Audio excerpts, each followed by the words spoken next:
Rolling, rolling, rolling.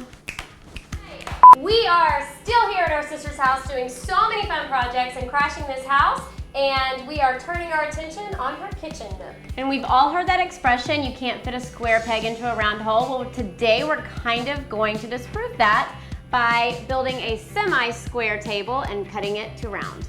We are that magical.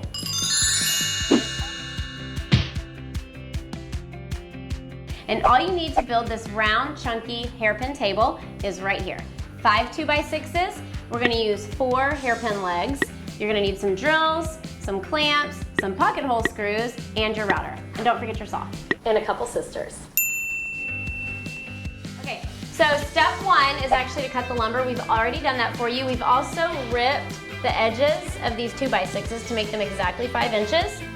We've also drilled pocket holes with our Craig jig, 1.5 inch pocket holes. You need to refer to the plans for the placement of these pocket holes because it's gonna matter when we start to cut them. You don't wanna cut your router through a pocket hole.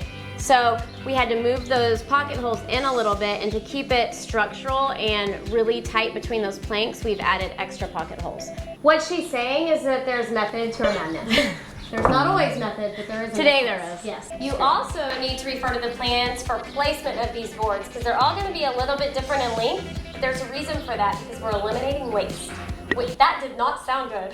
We're eliminating waste. Okay, so we'll be eliminating that kind of waste on this video. We're going to be eliminating this waste on this table, this wood. So, first step is to attach these planks to each other with 2.5 inch pocket hole screws. we're using one of Ashley's great tips. We're using our crank face clamps, which we will link to in the description box. And it's really good about holding these boards together. Sometimes you'll see, like especially when we're buying inexpensive framing lumber, that they might vary and kind of warp just a hair. But this puts them together and reminds them who the boss is. Who's your daddy? Who is your daddy? The Craig clamp.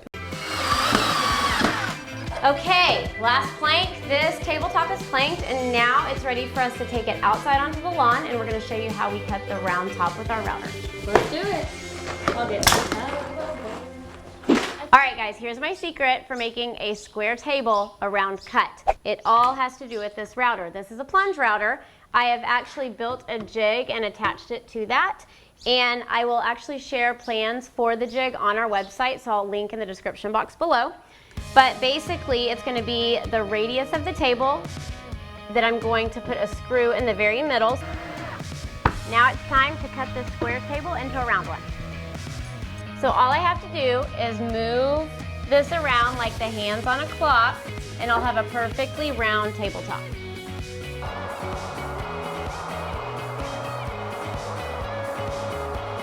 So I don't have the best work area, so I have to move the tabletop so that I don't run into my sawhorses right now.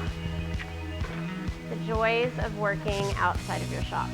You can see I've only gone down about 1/4 inch, and that's because on a pass like this with a router, you only need to go about 1/4 inch. I'm gonna make about 4 to 6 more passes on this before I'm done, but look how smooth that cut is right there. You're not gonna get a smooth cut like that with a jigsaw on 2-inch thick wood.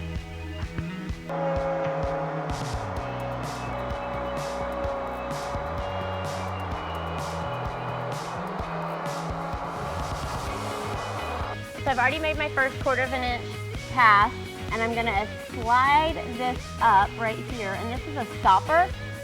It's gonna stop right here on this plunge and make me stop at 1/4 inch so I don't have to hold it steady.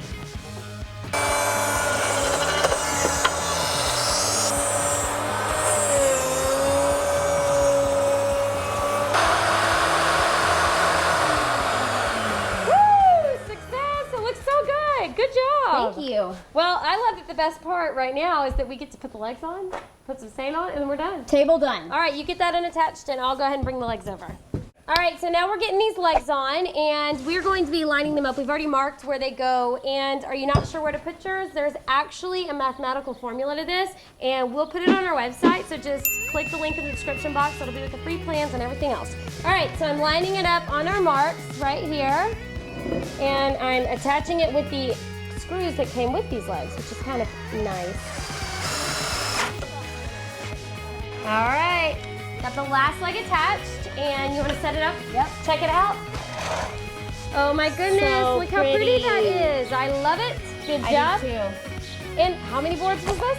5 2x6 boards. Wait, stop. How much was that? 5 2x6 boards. They're about $7 a piece. So you've got $35 in lumber. Plus, how much were the legs?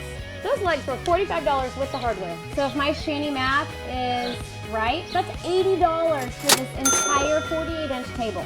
It's beautiful, and now we can afford some really cute chairs too. But first, we have to stain it. And we gotta get you dusted off too. Oh, birdie. You need a bath. Shanty does. It's bath time. Shanty out.